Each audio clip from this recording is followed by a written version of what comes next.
পাল রাজা রামপালের রাজত্বের ৩৬তম বছরে তৈরি হওয়া বৌদ্ধ ধর্মগ্রন্থ অষ্টসহস্রিকা প্রজ্ঞাপারমিতার একটি দুর্লভ অংশ।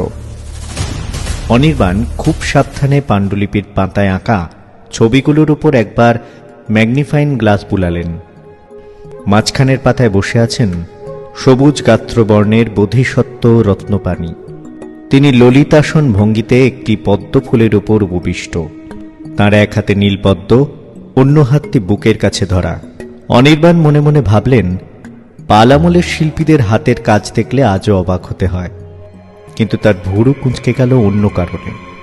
প্রাচীন বর্ণনায় বলা আছে, এই বোধিসত্ত্বের ঠিক বাম পাশে এক প্রচণ্ড উগ্র মূর্তি থাকার কথা, এক তান্ত্রিক দেবতা।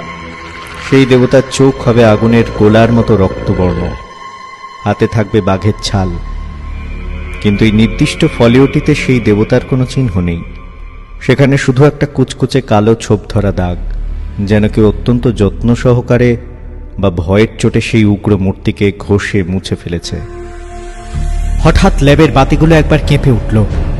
বদ্ধ ঘরের ভেতর থেকে যেন কেউ দীর্ঘশ্বাস ফেলল।